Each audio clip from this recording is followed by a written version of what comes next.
following is a presentation of the High Spot Podcast. Making their way to the ring, talking about the world of professional wrestling, the team of Jeff Martin and the Trendsetter, Bryan Perga, the Jersey Wrecking Crew. What's going on, guys? You are listening to the High Spot Podcast. I am Jeff Martin alongside my tag team partner, the Trendsetter, Bryan Perga. What a great show we have for you today. Follow us on all our social media, High Spot Podcast. We are on the verge of Super Showdown and Dominion, so we're going to get into that, as well as Gino Gambino will join us on the show today. Trendsetter, what is going on, man? So much to discuss, man. Literally today, if you only knew the depths that we would do to put on a show for you guys today is it. Trendsetter, what's going on, man? There's never a perfect time. There are only so many hours in the day, Jeff, you're right, but there's just like so much to talk about. Talking about Dominion, talking about Super Showdown. A lot of stuff happened in the world of professional wrestling, so let's just get started, man. Yeah, Trendsetter, wow, where to begin? That is the question. You can go so many places, but what's been the underlying theme in the last few, weeks or a week or so has been podcasts and venting and being able to, if I put out there what you've been holding on for a long time, and the topic of conversation has been Jon Moxley, of course, formerly known as Dean Ambrose, went on Talk is Jericho and basically kind of vented of what we kind of knew what was going on, and that is that Vince McMahon is very out of touch right now, and it seems like what I got out of it was that Vince McMahon is the problem, and that creative has a lot of issues, but when you go and you talk about whatever's going on, whether it's the push, whether it's lack of communication, it all leads to Vince McMahon. You're right, it all leads to Vince McMahon, but the thing is, what I took from it was not necessarily, a finger pointing to Vince, or, the same thing we hear time and time again, Jeff, about Vince is kind of, he's out of touch with the wrestling fan and what they want, more he's stuck in the past, and he's a very stubborn man, as we all know. What I came to know and realize that such in great detail by Jon Moxley was that how the system works.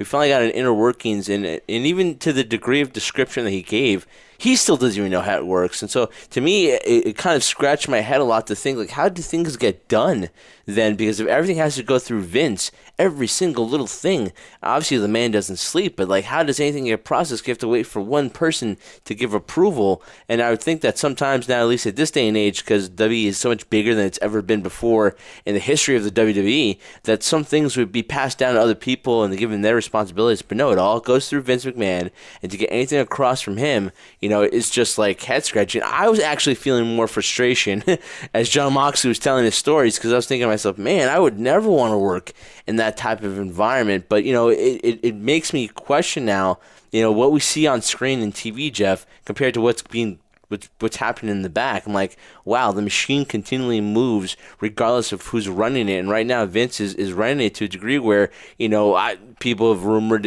is he feeling the frustration? Is he getting mad? Is he feeling the pressures now? I think a lot of that has to now be in the mindset that we're all thinking of.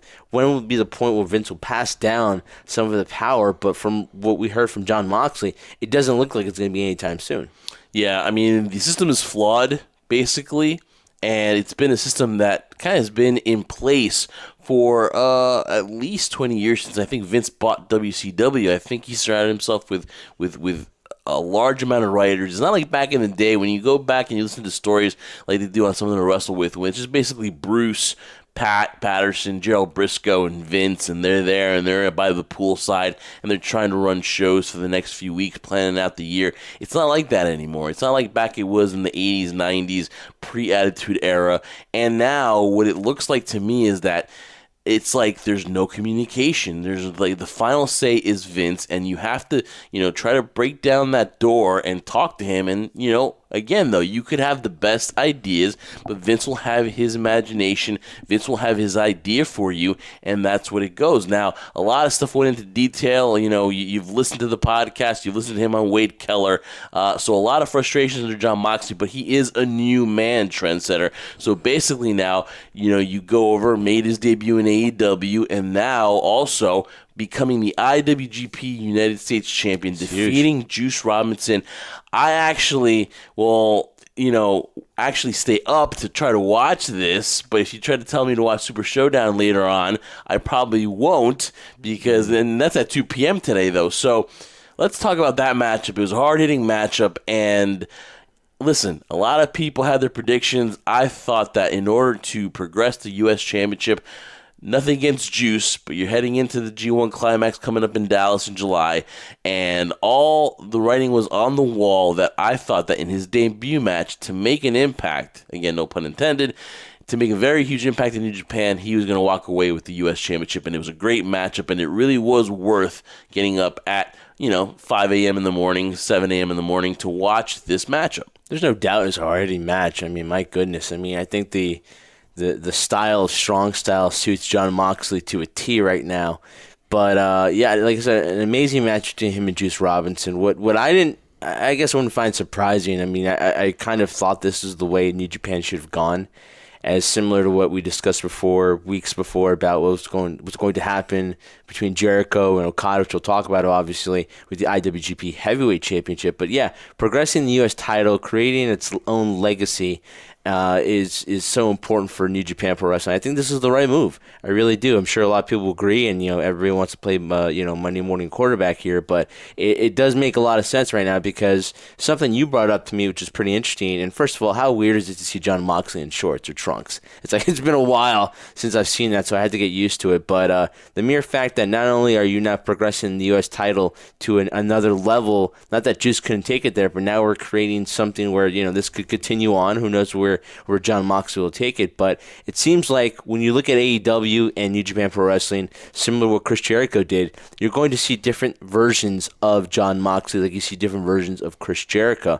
Chris Jericho's a little bit more darker, disturbing, a little scarier in New Japan Pro Wrestling. I suppose now he's the alpha in AEW. I think you're going to get the Painmaker now. The Painmaker, Okada. exactly, against Okada, the Rainmaker. I think we're going to get the same type of version here of Jon Moxley too, which would make sense, because you don't want the same character on both shows, because again, although they are exclusively signed to AEW, there does seem to be a deal there between New Japan Pro Wrestling. I think they want to keep both entities separate. I think it's a great way of doing it, though. No, really, totally great job. And again, I like that point. Two different versions of Jon Moxley. You could see that passion was back. You could see that all the frustrations, everything was taken away. Obviously, you saw the energy at Double or Nothing that he walked away, making his debut against Kenny Omega. But also here in New Japan, he just seems like a perfect fit. Even more of a perfect fit than in AEW. It just seems like it suits his style. And Jon Moxley, as of course the U.S. champion now, when you head into July, it just makes more sense. He is more recognizable. But they take nothing away from Juice Robinson. Juice Robinson, in a short time, has really elevated himself. And here's another guy, trendsetter, CJ Parker in WWE NXT, was let go, and he believed in himself, went to New Japan, and if you saw that matchup, the crowd was 100% emotionally invested in Juice, and I believe that this is going to be a great rivalry heading into the summertime, into the fall, and I don't think we've heard the last of Juice as vying for that U.S. Championship, and his promo afterwards was amazing. He relates to the crowd. He just tells you how it is. He's real, and I think that's also indicative of WWE The Machine, that they couldn't get CJ Parker, now Juice Robinson, over. Well, the problem that WWE faces sometimes, Jeff, and we've spoken about it before, that they have so much talent on that roster. Even Jon Moxley talked about it during Jericho's podcast. So much talent. And you would think within the programming that they have and the parameters of how much content they put out, there'd be enough time to showcase all of that talent. Unfortunately, that's not the case. CJ Parker was another perfect example. With NXT, it's even a more constrained time frame in which you can showcase your talent. He was just the odd man out, similar to Sami Callihan. Look how talented Sami Callihan is, the draw. Look where he is now in his career. But there's no way he could have done that in WWE, because there's just no time for him. There's no way they wanted to present that version of Sami, let alone that version of Juice, which was CJ Park at the time.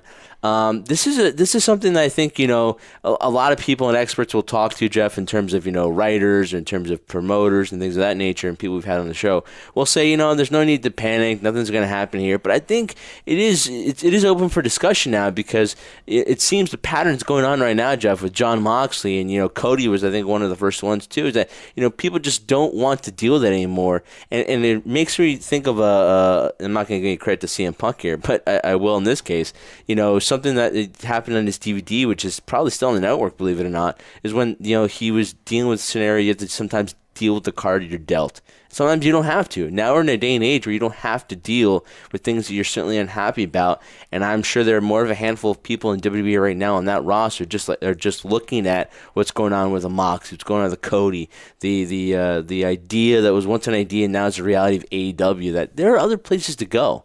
And you and I talked about it before, even off air. Like, it really feels right now, more than ever, especially when we spoke about Kenny Omega, would he ever make it to WWE? I was thinking to myself, and I was telling you, at this point right now, if he never wrestles in WWE ever again, I know he's there early on in the developmental. OVW, yeah. OVW. It's not going to be not a successful career for somebody like Kenny or somebody like Jon Moxley or anybody. If you don't make it to WWE, although that might be your dream ever since growing up as a kid loving pro wrestling, I want to work for WWE. Now it doesn't seem like such a far-fetched idea not to go there anymore. So definitely a different day and age here, Jeff, when we talk about New Japan Pro Wrestling. You even mentioned to me before, too, when would be the day we'd be talking about New Japan? We'd be talking about Impact, Ring of Honor, MLW down the road, and also be talking about WWE and all the things that AEWs are going to do. So definitely an interesting time in pro wrestling right now. And I think now, more than ever, the talent is dictating more what they want rather than the promotions. I couldn't agree with you more. Obviously, you heard from Jon Moxley. Then you hear from, again, you have that famous CM Punk interview. And then, of course, this week, also 2 Dustin Rhodes kind of vents as well. That was a great podcast, I think. Yeah, it was tremendous. And again, it's funny. Like, you can hear in their voice, as soon as they talk about how that burden of leaving WWE, how that weight of the world is off their shoulders, it really is just a punch to the gut of exactly what WWE stands for right now, and that is it's not the end-all be-all anymore. And it's amazing how in one match New Japan was able to get the very best out of Jon Moxley, and the last run for Dean Ambrose that WWE crapped the bed on was just terrible. And you could see that, man. You could see at the finality of the match, Jon Moxley was, again, he was free again, and, more power to him, man. More power to Dustin Rhodes. I think what people want is happiness, and I think that you can't put a price on it. And the more we head into the next couple of months and the end of the year, there's going to be more people that are going to be putting a priority on happiness over exactly the money. And if you take a look at the guys that are being, disgruntled, take the Revival were, look at Sasha Banks, look at, for example, guys that maybe haven't even been outspoken yet, but look at Shinsuke Nakamura, 6 weeks in a row not used on SmackDown. Why? So they can get the best in the world, more TV time. It just, to me, it doesn't make sense. WWE has a vast amount of riches as far as talent, and it shouldn't be this way, Trendsetter. It shouldn't be that way, but unfortunately, this is the reality that we're facing right now. And I want to get something across here right now. People are listening to it. This isn't bashing WWE, and I hear bashing and jumping on the bandwagon saying, "Oh, WWE is terrible. We told you." No. It is what it is. We're just stating the obvious of what other performers that have worked for WWE are stating right now, and it's something that even if you didn't hear other performers, you talk about the quality of the product. Even rumors I've heard that there've been bickerings between Triple H and Vince McMahon. There's some heated rivalry there in terms of the direction things are going.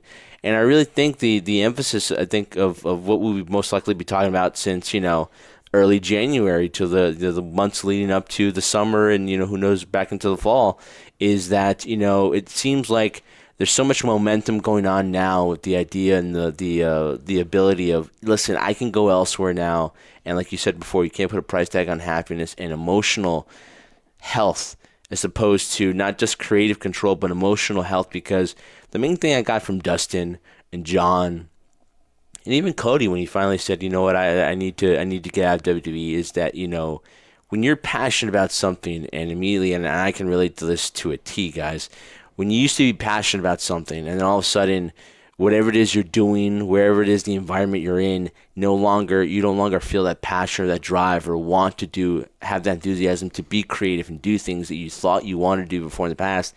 Something has to change. Somebody has to pull that trigger. And by doing that, they're all better off in a sense. And now we live in a day and age of social media. Social media is so powerful right now that you can make just as much money. Sami Callihan's a perfect example. on the indie scene and on the independents for other promotions rather than working for the machine, the juggernaut. Yeah, and it can't go without saying, too, and I want to congratulate Will Ospreay for winning the Best of the Super Juniors. Amazing match. Second win in the last 4 years. Had an amazing match with Shingo Takagi. This was very back and forth. This was an amazing match. And all kudos to Will Ospreay, and he's taking that next step now. He wants to be a leader. He wants to be a face in New Japan. He's moving to Japan shortly. He said he's done as much as he can do in the British scene, and so now he goes to New Japan, and obviously he wants to be a huge part of it, and he wants to bear the burden of the responsibility. He says that New Japan's lost Omega, Cody, the Bucks, Ricochet, Kushida, and, the door is open. New Japan is kind of pushing those new guys. They're pushing the younger talent. You see Jay White is still in a very top position. There is plenty of room for Will Ospreay, but it can't go without saying that match was tremendous. And if the talk wasn't Moxley and Juice Robinson, this match, Ospreay and Takagi, was just simply outstanding. Trendsetter, no stars needed here. All you have to do is, man, this is a great match. I don't believe in the star system. I don't like doing that because everything seems like it's 5 stars, 3.67 stars. To me, this was just a great match. And if you have a chance to go $10, guys, NewJapanWorld.com, and get these incredible matches and watch this, it is worth watching instead of maybe having other options like maybe later on or whatever. But this matchup is definitely one to talk about. How much is New Japan paying you for promoting their network? Nothing, Trendsetter. Absolutely nothing. Absolutely. But no, you're right. It was an amazing match to watch. And again, it's the day and age, Jeff, now where, you get a little bit of everything. I'll go back to AEW, right? When you see a match like Cody and Dustin, it's a way different type of story and psychology in the ring than you see Will Ospreay in the ring in the match we just saw. It's completely different. And this is what's so unique nowadays, because now you have different options to choose from. If you want hard-hitting, high-flying, not necessarily more of a fight type of scenario, go watch New Japan.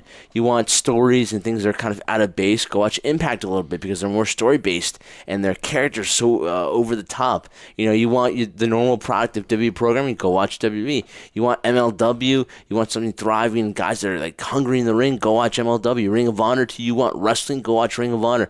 All these different scenarios, and I know I use the analogy that became so popular and people tease me for it about Baskin Robbins, but it's true. You have so many things to choose from now, folks. It's unbelievable. And a match like that, I know the old school mentality would be like all these flips and do's and nobody's selling and dives and false finishes. Well, I remember watching, and it's not fair to compare the two, but Ricky Dragon, Steamboat, and Ric Flair having a million false finishes in a match going an hour long. So it's not the same thing, but at the same time, it still holds true to the aura or the essence of what pro wrestling is. It draws you to it. You sit at the edge of the seat. You sit there and one of these guys is already going to win, but you still hold hope that your favorite is going to come out victorious. And I think that's what's amazing when you can project it, no matter how it's presented, and you can have an audience be engaged in the most important word that I ever used, Jeff, invested, not only in the match, but in the individuals that are in that ring telling that story. Man, what a great time for me to watch wrestling. And watching that match with you, as sporadically as I did, reminded me of why I love pro wrestling. Yeah, and it came at a great time, too, because we all had Double or Nothing hangover. Yeah, I had to go to work, so and the talk cheered me up. And the talk was Double or Nothing. And, a lot of people were kind of maybe forgetting a little bit of New Japan. And unless you really follow in depth the Best of the Super Juniors tournament, which was amazing again. And, again, that matchup was absolutely stood on its own. And I would say go watch it, too. But another highlight, Trendsetter, of that matchup and the whole night of the Best of the Super Juniors was, without a doubt, Trendsetter, is the commentating of one Gino Gambino. Him and Kevin Kelly had the call, and wow, you go from different commentators now because there's a lot of rotation now. And I think this works, and I think when we met him at the Bullet Club party, you could see his passion for wrestling, member of the Bullet Club, and here's the guy that, has been given the opportunity to do commentary and has taken the ball and rolled with it, and I think he's done an outstanding job. So we had a chance to talk to Gino Gambino at the Bullet Club party back in April, right before WrestleMania, and we had a chance to talk about the G1 special and the so many incarnations now of the Bullet Club and what the future is, being part of that G1 tremendous card at Madison Square Garden and being backstage. Supercard, and absorbing that tremendous scene that we witnessed at Madison Square Garden. So without further ado, here is Gino Gambino of the Bullet Club on High Spot Podcast. All right, Trendsetter, we're here at the Bullet Club block party, and we are here joined by Gino Gambino. What is going on? What's are you happening? Enjoying the festivities, man? I got to eat. So I was happy this morning. We got in so late after Madison Square Garden last night. We're at this cigar bar. Martinez, shout out to them. They looked after us in the city. We didn't get home till like 6 a.m. So we came here on an empty stomach, a bit of a hangover. But we're all right. We'll get through the day. So awesome. An early brunch. Early brunch, yeah. It's sophisticated. Yes. Talk about Madison Square Garden. Talk about how you guys feel after the show. Man, just being there, being able to sit in that arena and just soak that energy in. It was a massive night for everyone, like those New Japan guys are superstars, and just being there and feeling that and being in the world's greatest indoor arena. We all know it's every wrestler and wrestling fan's dream to go to Madison Square Garden, and what a night. And I think we showed that New Japan is the new boss in this town. Okay, we all know the other guys, all right? But at the end of the day, we sold out Madison Square Garden. What were your thoughts heading into the? What were your thoughts of Madison Square Garden before you went into the arena? Just what did you hear about? Well, I've been a fan forever. So to me, Madison Square Garden is huge. You think about Hogan, you think about Bruno, and all those guys that are there, and the history of Madison Square Garden, and it's a pilgrimage for us. Wrestlers and fans alike. This is our mecca. This is where we go. This is our home. So walking in there yesterday, before all the fans came in, I was just like, man. This is just a buzz in this place. No one's in here, and I can still feel the energy. Yeah. So it's huge. The history's in those walls, The history is in those walls, too. But the thing is, when you finally have that opportunity, and you're like, we're finally going to be in this historic venue. Yeah. Is there always in the mindset, are we going to be able to deliver? Or do those thoughts never cross your mind? No doubt, man. New Japan is the biggest brand in wrestling at the moment, and it has been for such a long time. Mm-hmm. I had no doubt at any stage. I was surprised that it took 14 minutes to sell out. I thought it would only taken 10 or 5.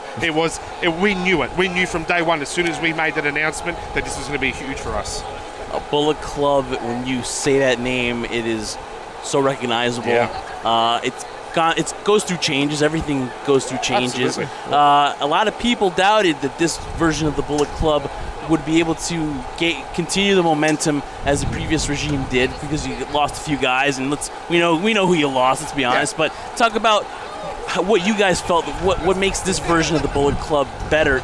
Going forward. This version of the Bullet Club is the brotherhood. Okay, this is the OG group, the guys that built it from the ground up.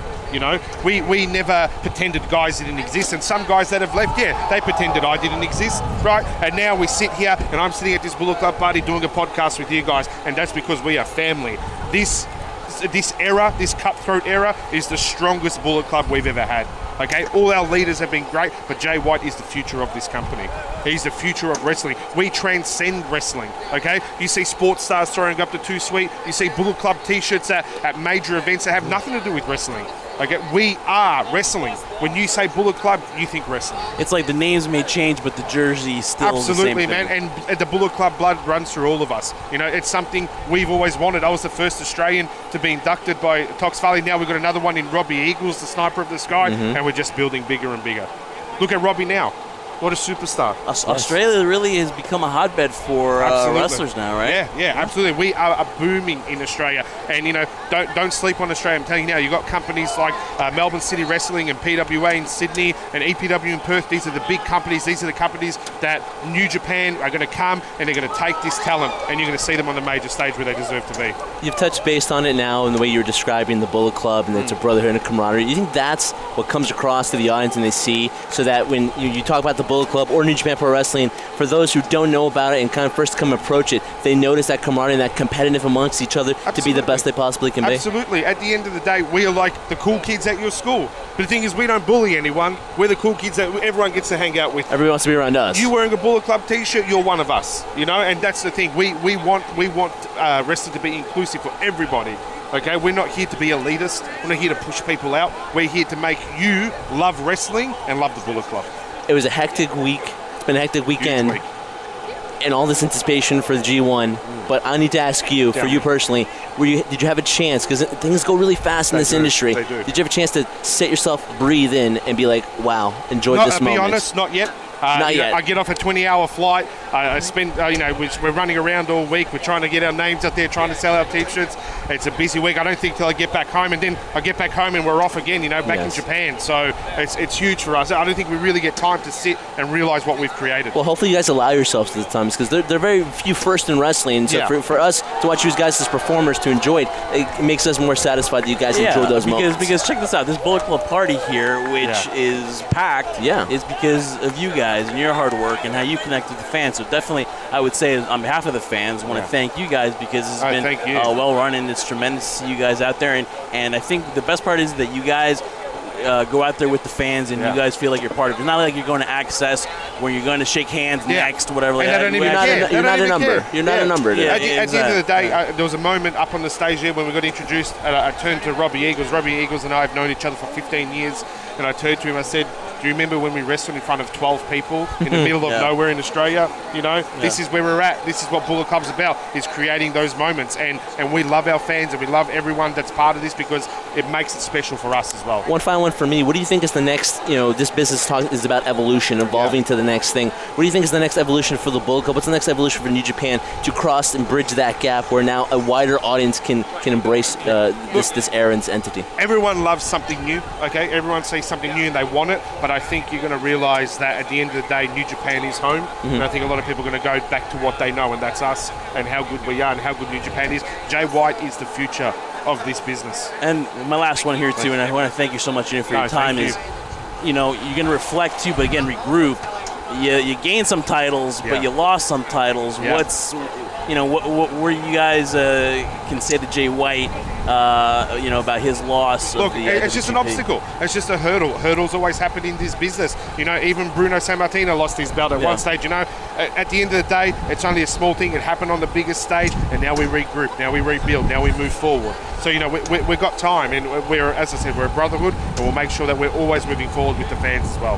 He is Gino Gambino here at the Bullet Club Block Party High Spot Podcast on BodySlam.net and on YouTube.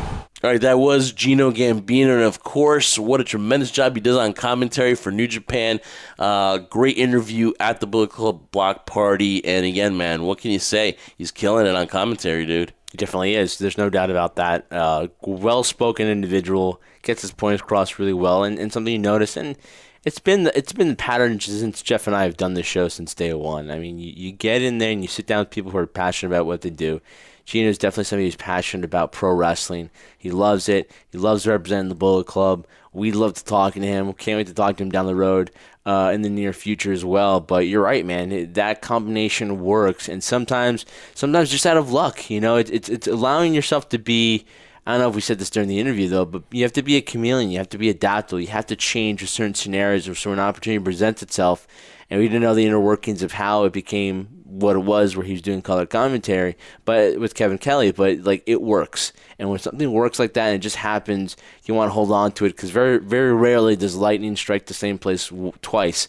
And this, I think, is a great combination. It works very well. His way of describing the story, getting the backstory behind it, I think is a great combination, and it's not easily done. I mean, you and I have tried it. We've done commentary before. I think we did an okay job, and that's to be you get better fair. at it as you go along, but your first few times it's going to be not what you want it to be, and you might get discouraged. But man, here's a guy that again has that passion for it. It comes off when you're listening to the match, and with a lot of people coming and going as far as like that commentary spot, now maybe Gino Gambino has found a role for him, another role in New Japan Pro Wrestling. And so, Trendsetter, we've got Super Showdown coming up, Dominion, but I just want to quickly, before we go to this, just congratulate Alexander Hammerstone on his win against Brian Pillman Jr., becoming the national champion for MLW. That was a tremendous match. And, of course, NXT TakeOver last week, a tremendous card again. If you had Double or Nothing Hangover, you had wrestling options. So, once again, though, those were tremendous events.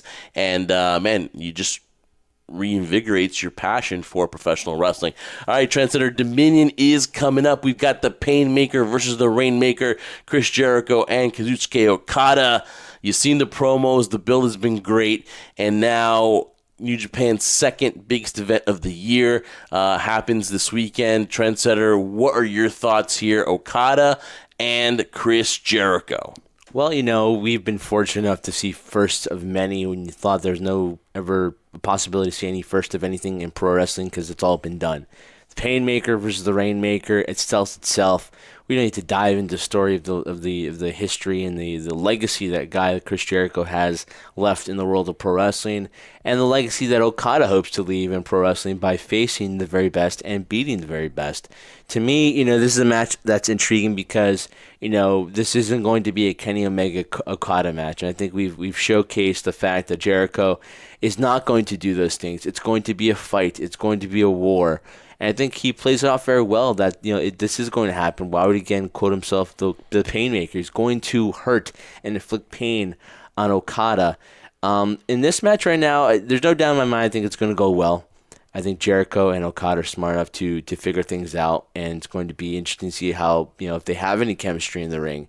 But what I'm more concerned of, or think nowadays people are always wondering who's going to go over, who's going over on this match. I think honestly, if New Japan Pro Wrestling, I feel, wants to take things to the next level, and this isn't a knock on Okada, but my thing is, Jeff, they've been there, they've done that before. Not that Okada isn't a deserving champion or is not theoretically the face, the John Cena of New Japan Pro Wrestling, but I think right now, if they are so serious about bridging that gap and crossing over into the United States to get that type of audience in, they had the chance to do it with the Bucks, with Kenny, with the Bullet Club at that time, which was Cody and Hangman Page and Marty Scurll. And I think right now, you and I spoke about it before, it showcased right now where their full investment was back then. If you had to choose between the Bucks and Cody or Kenny, their feelings are Kenny was the guy they wanted to showcase, but they had that opportunity, and I don't think they fully ran with it with Kenny. I think in this case, it would make sense for Jericho to go over on Okada just because I don't think it hurts Okada, especially if you have a rematch and it can happen where Okada defeats him. But I think right now, if you want to bridge that gap, have people talking about New Japan Pro Wrestling and have that reinvigorated feeling of the audience, especially with the G1 special coming up, Jericho has to go over and he has to become the new IWGP Heavyweight Champion, which would be exciting for the audience because it would be something we never thought we'd ever see. He became the Intercontinental Champion, and for him to defeat Okada and become the World Champion, not that he needs more notches in his belt, but the mere fact that people will be like, wow, Chris Jericho's the IWGP Heavyweight Champion in New Japan, I got to see this promotion. It'll draw more eyes to the product. I totally agree. I would not be surprised if I fall asleep, and not be able to stay up. But if I wake up seeing Chris Jericho as the new IWGP Heavyweight Champion, it would maybe, to me, be a pleasant surprise. It might be surprising. It'll get people talking. To have Chris Jericho again be the topic of conversation from across the world would be amazing. And for what you say about recognition and here in the States and people knowing who Chris Jericho is, having that name, for some reason, I just see Okada winning this matchup.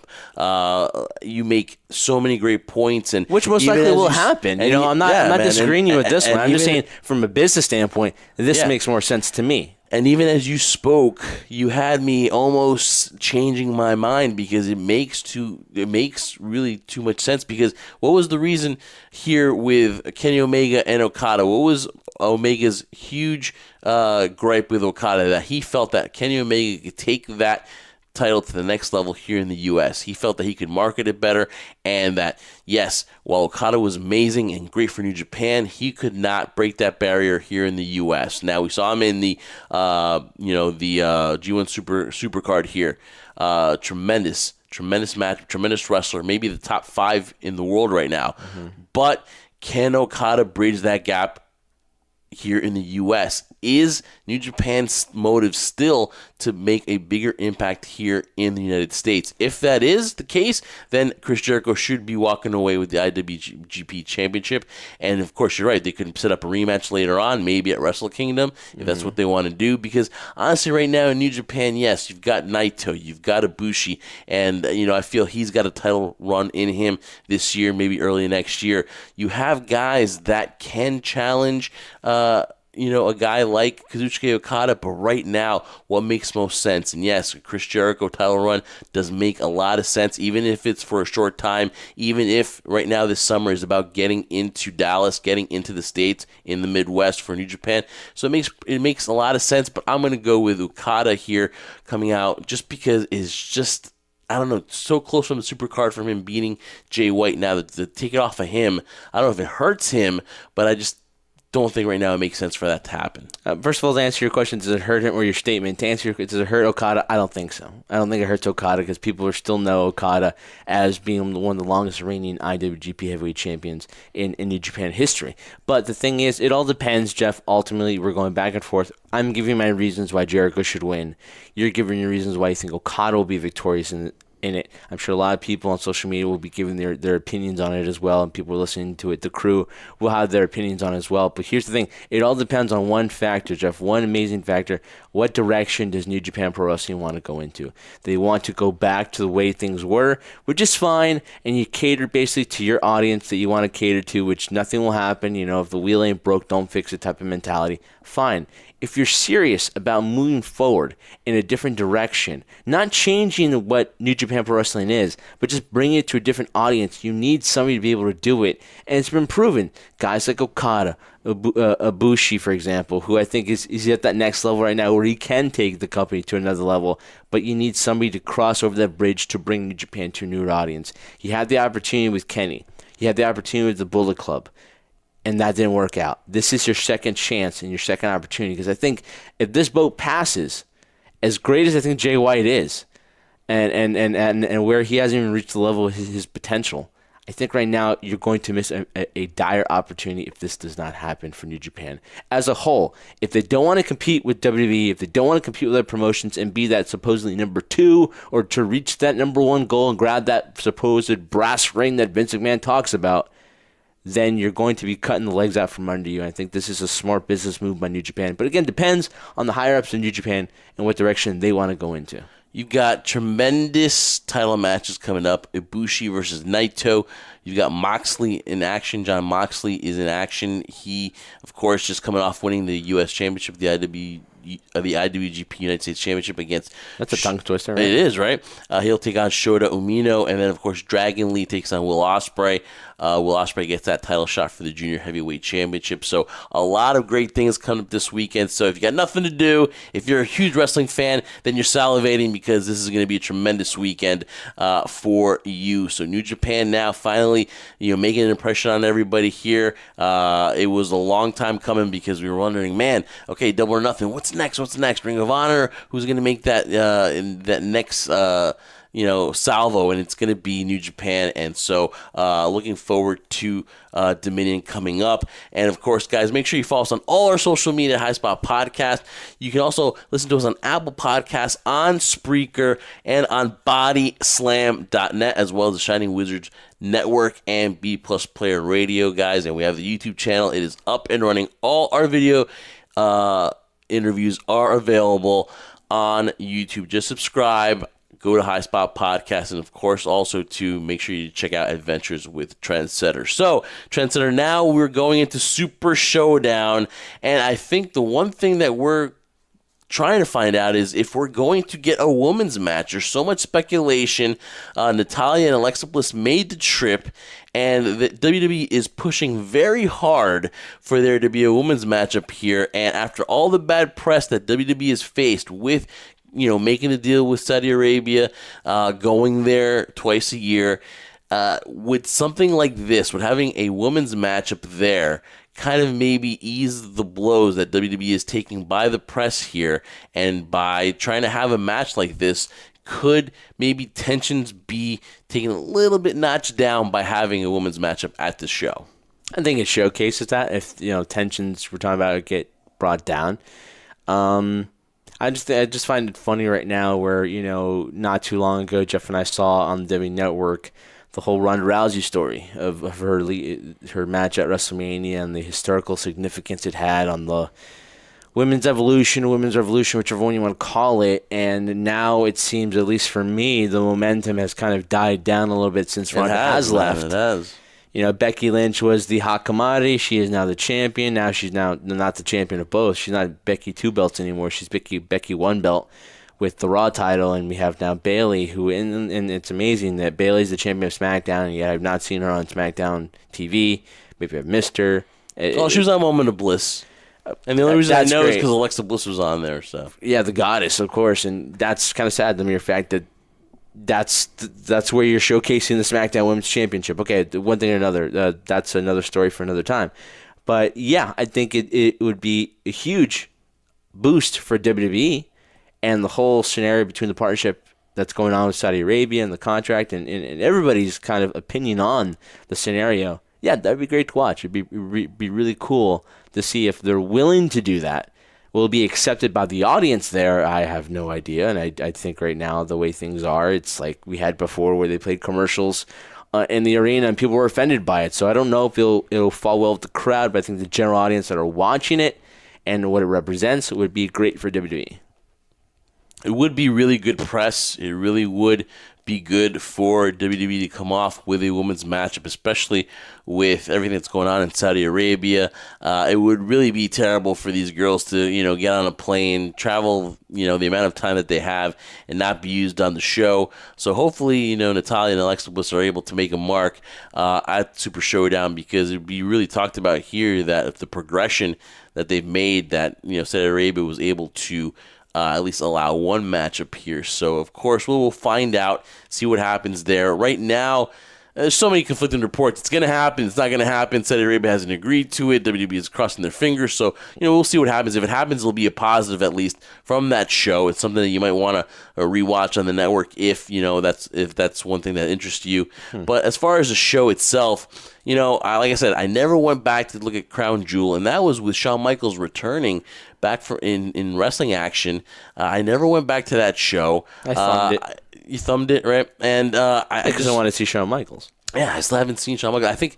I don't know. I just, for some reason, have not got back to Crown Jewel. It's not one of my things that I must do. But here we go. You have a matchup here that's equivalent or greater to a WrestleMania, Trendsetter. And sorry, I couldn't take you seriously. Yeah, and I just, shaking my head that, Vince's dream, the thing that Vince will go down, known for the best in WrestleMania, and he's going to equivalate it or better it in Saudi Arabia. Man, Saudi Arabia threw a ton of cash at WWE, and I can't blame them. They're here to make money. So, but when you take a look at the card, and I'm looking at it, the only matchup to me that I would even get up to watch, well, not get up to watch, but just at 2 p.m., put this on would be Andrade and Finn Bálor, Trendsetter. And other than that, 50-man Battle Royal. Didn't they have a 50-man Battle Royal before? So how could it be the biggest Battle Royal of all time? And I heard Titus actually start under the ring to come out. So he doesn't have to worry about running down the ramp. And it is kind of WrestleMania because it does have a WrestleMania feel because the Usos are going to be in the pre-show. So it obviously has a huge WrestleMania. I didn't know that. That changes everything now. And then, of course, one of the highlights... And it's collectible chairs, too, right? Collectible chairs. And I don't know if they're gonna have those big couches that they do over there for the princes and the the elite of Saudi Arabia, but you have collectible couches too. Collectible couches, and you have, for example, now people pushing the Undertaker and Goldberg match. Now, I don't care if you're saying this should have happened 10 years ago. This should have been a matchup. As soon as WCW was bought by WWE, we should have had Goldberg and the Undertaker. But you know what? You can't help when it happens. It's going to happen now. I don't know what to expect from these two. I don't know if it's going to be a 5-minute match. I know their entrances are going to take more than 15 minutes each, and I'll be interesting to see what happens with the Undertaker, whether he goes halfway down the ramp or whatever happens. But you can't expect this to be something like if you're going into this and you're thinking, wow, it's going to be an epic matchup. No, you just got to go for the nostalgia and for the names here, because if you're looking for this to be anything more than that, then don't even bother watching this, because it's going to it's not going to meet your expectations. It's going to get you from that man, this is like a epic match. This is a fantasy matchup, but that's all this is. It's just a fantasy matchup, right? Yeah, I think you hit the right word there, nostalgia. It's about the nostalgia feeling of these two huge names. These entities in pro wrestling have been known all around the world. Goldberg being the icon, or not the icon of Sting, but being one of the huge stars in WCW. Legend, and the phenom that he is, the Undertaker, still going. And it's similar to Crown Jewel. I mean, what were we expecting with the Brothers of Destruction against DX? We're expecting them to somehow go back in time and go on their go to 88 miles per hour in the flux capacitor and go back and recapture their youth. I doubt that. Go back to 2003. Exactly. Go back to 1955. But no, I think honestly it's the nostalgia factor. It's there. I'm not going in looking at the match. If I do see it, I don't even know I'm going to see it though. But that's terrible for me to say, but it's the truth though. I'm not expecting anything from it. So I think if people go into this match without any expectations, then you will be pleasantly surprised. If you expect to see the Goldberg back in WCW and defeated Hulk Hogan, became not only the U.S. champion, but became the world champion. If you expect to see the Undertaker at his dominant form back in the day in WWE, it's not going to happen. So just enjoy the nostalgia factor. Enjoy it for what it's worth. And they might surprise you. Who knows? They might surprise you. They might come up with some spots. I think it's just going to be weird because it's been so long since we've seen Goldberg, and really thought towards the end after he lost to Brock Lesnar at WrestleMania 33 that was it. And now he's back. Who knows what kind of ring shape he's in. He wasn't the most agile guy back in the day. He probably was, but nowadays he's not that agile. Undertaker looks in great shape. But at the same time, Father Time catches up to all of us, and you kind of wonder what their limitations are going to be. For a showcase, for a show in the theatrical and the dramatics, I think it's going to be entertaining.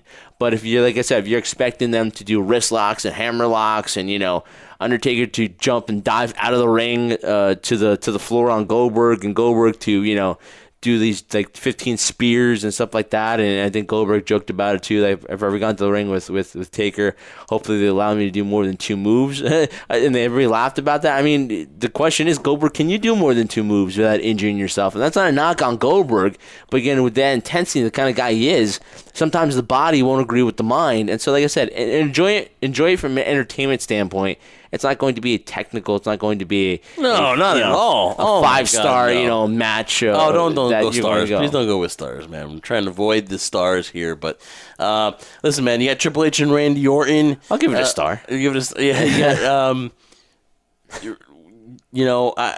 Man, Randy Orton and Triple H. The story's been told again. What they did in the ring, honestly. It was fun on Raw seeing that little interaction, but just when they get in there. There you go. To see the interaction. And again, Triple H right now is pushing it right now, where I feel like he is at that cusp where he masks. Let's look at the last couple of WrestleManias he's had, right? He's kind of masked a little bit of maybe his inabilities now, what he can do physically in the ring.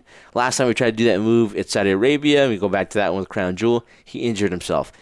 Are we reaching the point too? And I think we are reaching the point too, because if it wasn't, then why are people continually talking about in the storyline where Triple H is like, many have tried, and you're not going to be the one that supposedly knocks Triple H out and ends his wrestling career, which I think is coming up pretty quickly. It's coming up soon. If it's not this WrestleMania, maybe next year's WrestleMania, it might happen, because right now, Triple H there are not that many opponents left for him. And you put him in the ring with Randy Orton. Let's be honest, Jeff. Especially the way WWE makes stars now, you never know who's going to be that next guy. So there might not ever be a guy to put Triple H down or get that victory that retires Triple H. But I've never been a fan of this rivalry. Never. To me, it never clicked. It never worked. I was never invested in it, no matter how much they went into it to build it up. Back during the WrestleMania days where the WWE Championship was on the line. And this is just, a final chapter and whole evolution thing. I'm waiting for Ric Flair to come back from retirement, basically, if we're going to go through all of evolution. And Randy, is as much as Triple H praised him in terms of being one of the best in the ring, I think Yeah, in terms of something natural to him, it is natural to him. But right now, I am not a fan of Randy Orton either. I just don't think these two styles mesh together. Randy has mailed it in for the last 10 years. He gets by on reputation. Triple H again, too. You wonder where the end is near. And you kind of wonder, hopefully Triple H, he walks away from Jeddah, Saudi Arabia with no torn pecs. So I'm going to go here, though. It's in Jeddah. It's in Saudi Arabia. No one's going to remember this in 2 weeks. So I say Triple H. So I think Randy Orton comes out victorious. I would agree. Yeah, he does. Yeah, and then you got Roman Reigns and Shane McMahon, the best in the world. Let's just move on. Roman Reigns get the victory. And I'm telling you, man, I don't know what's going on with Shane McMahon, why they continue to push him. I guess he's a McMahon. It's pretty much actually self-answered there because he's a McMahon. And I just can't wait till CM Punk debuts it all out and he says he's the best in the world and takes a shot at Shane because I am so sick of the Shane McMahon character. But you know what? I think Roman Reigns is going to go over Seth Rollins and Baron Corbin. Now, here's the thing. It looks like Brock Lesnar will cash it in at some point in this matchup. And, I don't want to, the fans that don't like Brock Lesnar, I kind of, you may want to cover your ears here, but I think Brock Lesnar is going to walk away the Universal Champion. Yeah, I think that's the way it's leaning towards. I would prefer not to happen. But again, it's Saudi Arabia. They're trying to build it like WrestleMania, so I think that's what's going to happen. But I hope it doesn't. I want them to, what better way of, this might be, Brock's last go-around now in terms of him ever going to Saudi Arabia and him obviously about to retire, most likely with his contract ends. So the reports are he might do it or not. I just want to just milk it for all it's worth, basically. Not necessarily save it, but hey, you have a unique dynamic here where Brock Lesnar is that monster, that beast waiting. And again, if this is so important, in my opinion, Jeff, to build Seth Rollins, or people talk about, we want the title off of Brock, we want the title to be defended, for the mere fact that he had the chance to defend against AJ, which was a great match, and now with Baron Corbin, I'm like, really, we're going to leave off of this? And what was the point of building up Seth Rollins if we're going to just take the title away from him? Be committed to it. Seth Rollins is not. Listen, I'm not saying that. No. From a standpoint, if you're trying to build him up, and then you're doing this, then what was the point of WrestleMania then? Yeah, no, I absolutely get that. But again, though, Seth Rollins to me is a heel. I don't like him as the baby face.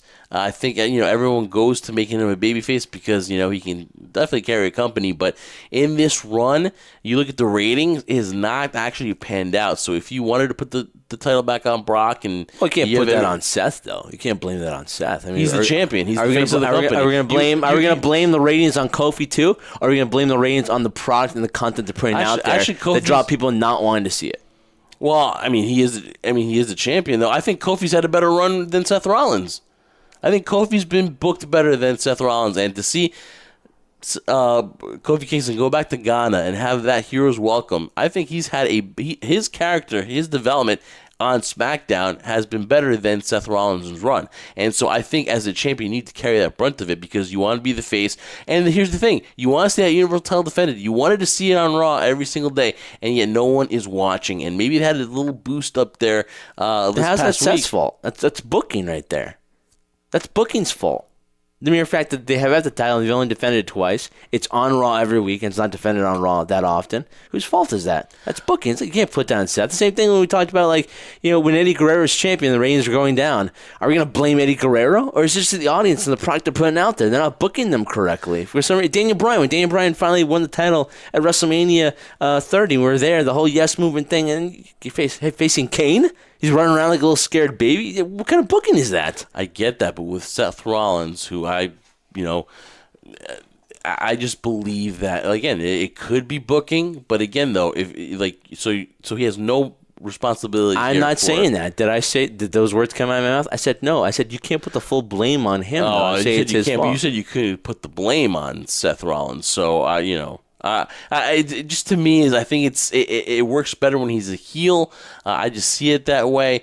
But I just don't. I don't really mind if Brock Lesnar walks away with the Universal Championship. I mean, if that's what they want to go to, if that's how they feel, they want to act on it, then they should. My whole argument is that if you did all you did, and this was the fact that they did this move at WrestleMania, the last one we were at MetLife Stadium. Oh yeah, it cancels it out. It cancels it out because not just cancel that, but if they did all this because they had the idea that Brock was going to UFC and then he finally retired and said he wasn't going to UFC anymore and comes back and you do it, and then that's stupid.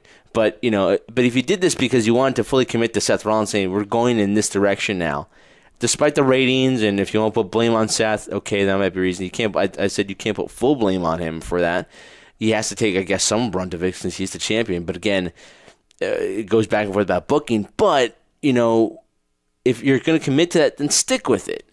I'm really tired of this back and forth of WWE. 1 week is this, and then the audience that reacts a different way. Let's do this, then let's do that, then, because it just garners the fact that you guys don't have a sense of what direction you guys are going in. You're basically just going by the feel of the audience, or depending on what the ratings are and stuff like that. And another example is just AJ Styles. AJ Styles, what an amazing run, but it was never promoted as a main thing because you had Brock Lesnar as the Universal Champion. Yeah. So, if you wanted to promote AJ Styles as the main guy, as the guy who, when Brock Lesnar wasn't there, was going to carry the company, he should have been on last. He should have been the main event of Crown Jewel. He should have been the main event of a lot of pay-per-views, but no, you put special attractions out there, which disrespected AJ. But most people would say, well, if AJ was a bigger star, then, he should have been main event. If he brought the ratings up, then, he should have been placed in the main event. But that has nothing to do with it. I'm not defending Seth Rollins, but if you look at the booking, and you're right, Kofi has been booked better than Seth. But right now, I'm looking at Kofi on SmackDown Live, and okay, we had the feel-good story, now it's over. What's next? And I think Big E's a big part of it. That's every time you say what's next, I think of CM Punk when he goes to Vince. What's next? Well, I don't know. I don't know. What do you want to? Yeah. What do you want to? And that's another thing with Vince too that kind of. Everyone's coming out with the Vince impressions now. Dustin had a tremendous Vince impression. There are good Vince impressions out there. He did a pretty good job there too. But what I don't get is that how Vince justifies everything. Yeah. When finally a wrestler or talent is so fed up and they're screaming and yelling and Vince, and I'll do my impression, well, I had no idea you felt this way. I mean, how could you not? Are you that closed off? That mind fuck. That's what it is. Are you that closed off and blinded for the fact that you didn't know this was happening? So, yeah, that's my little event there. But in terms of what we were talking about before, it's just like, I see it happening with Brock, but I think right now if you do it, you're just basically, slapping the face to the audience like, we don't care what you thought. We'll just change it every single week. I'm like, okay, whatever. It turns into WCW again. Kofi Kingston and Dolph Ziggler. I love to think that Dolph Ziggler has a chance. There's no way, man. This is. They have no plans for Ziggler afterwards. This is just building him up because Kevin Owens doesn't want to go to Saudi Arabia. So, I mean, nothing against Ziggler, but this is just, Kofi's going to win this. And Dolph Ziggler's past has shown you that he has absolutely no chance whatsoever to come out and become the WWE champion. Yep, that's all I'm going to say about it. Undertaker and Goldberg, we talked about it before, but there's no way. Oh, who's going over? There's no way that a WCW creation is going to go over a WWE creation. So you can expect 100% the Undertaker is going to walk away winning this one. No, I think Goldberg and Sting is going to interfere in this match. I'm joking. And then DX comes out, and then the NWO comes out, and we have a whole Attitude Era nostalgia once again. I think Taker goes over on this. Lars Sullivan, the backstory of Lars Sullivan. I thought that when he said that you can describe me as one word, I thought it was going to be racist, not freak. So, and to me, the one word is going to be boring, not that one. And so you had one chance here for them to when the whole Lars Sullivan thing came out about the comments he made on a post, whatever like that, on this message board, and then he's going to beat up 3 luchadors. It's kind of like, okay, maybe they miss it. But then the second week it happens, you're like, and then now you're going to go to Saudi Arabia for him to kick Lucha House Party's ass and annihilate them. So, okay, WWE. All right, so totally don't paint Lars Sullivan in that picture of of beating down a minority group here. So I mean, But let's get to the nitty-gritty of it, Jeff. Besides all of that, the mere fact that Lars Sullivan, when he was supposed to make his impact, had issues because he had personal problems, which I'm not going to make fun of because those are real things too. But the mere momentum of whatever momentum he had while he was in NXT, which he was going after the NXT championship and was one of the, scary monsters in NXT. Now comes up to the main roster, and what happens? You're a big fish in a small pond in NXT, and when you come up to the main roster, you are a small fish in a huge pond right now. And it shows. And any momentum supposedly he had before he was supposed to make his original debut has all but gone. It doesn't exist anymore. The crowd doesn't react to him because they're not interested in him. In my opinion, he's a one-dimensional guy. Not of what he can do in the ring, but they're making him out to be a one-dimensional guy. And why is the audience going to react to something like that? To me, it's the audience being upset. And I would be upset, too, if I was in the audience. So I'm not going to react to this. You know what? Because you want me to give you a reaction. And this is what you're putting out here for me. No offense to Lars Sullivan, but at the same time, this is what you're presenting to me. Why am I going to react? Forget it. I'm going to the concession stands to get some popcorn or get something to drink or go to the bathroom and take a pee break. It doesn't make any, again, I say it all the time, doesn't make sense. But at the same time, this whole Lars Sullivan thing, I don't know why we're talking about it any further. He's going to go over on these guys. That's it. And move on to the next thing, because to me, this is just a waste of time. 50-man battle royal. You don't know who's going to, win here. Is Braun in it? No, Braun is taking on Bobby Lashley. in the battle who's been the worst booked big man in the company. So Braun and Bobby Lashley. I don't know, man. I'm going to say Braun gets over here. And honestly, you talk about two guys that I could really not care what happens right now, and it's these two guys. Yeah, Braun goes over, and Bobby Lashley starts working on his continued career in mixed martial arts again, because that's where he's going right now. Any excitement he had coming from Impact to WWE died when he made his debut. Finn Balor and Andrade. This is the match I'm looking forward to. This one, from everything that I'm gathering here, I think that Andrade is going to walk away the new Intercontinental Champion. I'm still thinking Finn's going to win this one. I think this war is still not over. Yeah, I could see Andrade winning. I wouldn't be surprised if he did, but I gotta say the Demon will still remain undefeated on the main roster against Andrade. But man, what a way for Andrade to get over, to beat not only Finn Balor but to beat the Demon in Saudi Arabia. You're right, but I'm still leaning towards Finn. It's gonna be an amazing match. I think these two have great chemistry in the ring, but I think Finn will come out on top. Usos and the Revival. F the Revival. I think the Usos come out here with a win. F the Revival, F the Usos, man. I don't care. Yeah, Usos are going over, man. So there you go, folks. That is a Super Showdown. It happens later. Happens this weekend. So there you go, Trendsetter. I'm trying to make sure that we don't date ourselves, but it's hard not to sometimes, because we have gone through tremendous leaps and bounds to get you a show this weekend. It's 3 in the morning right now. 3 in the morning somewhere. It's 3 in the morning, Trendsetter. And my head, it's 3 in the morning. And so, man, we want to thank Gino Gambino for joining us. Tremendous future. And I gotta stop saying the word tremendous, because when I go back and we play this, I might have said tremendous 50 times, I believe. You're still saying it. Yeah. Stop it. So he has a great future in New Japan, part of the Bullet Club. So we want to thank him for being the guest. Would you say it's a tremendous future?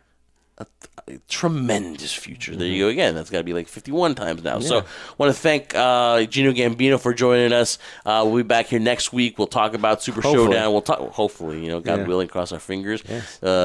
We might be on Jupiter. You never know doing this show. But whatever road we're taking this next week. Jeff's clearly tired. Yeah, exactly. We're going to give you a show. He hasn't woken up yet. So Trendsetter, again, man, I want to thank you for even coming here today. Because I thought I was going to have to go solo. But you keep this thing on here, Trendsetter, because it's that damn quality. I'm trying, man. I'm trying. So, Jeff, thank you so much for a tremendous show. We're tremendous, guys. Everyone's been tremendous. What a tremendous morning it is. No, but guys, really, do appreciate it. We really thank you guys, the crew. Follow us on all our social media at High Spot Podcast. Go to the website, highspotpodcast.com, and check out all our shenanigans there. Again, go to the YouTube, subscribe. I want to thank our partners, Shining Wizards and B Plus Player Radio. And, of course, catch us every Friday on bodyslam.net. We will be with you again, God willing, next week with a recap of Super Showdown and Dominion and all the latest going on in professional wrestling, guys. And for my tag team partner, Jeff Martin, who's a tremendous, tremendous talker, I am the trendsetter, Brian Berger, wishing you guys a great week. Enjoy it. We'll be back again before you know it. And remember, we do this for one reason and one reason only. We do this for you, the crew.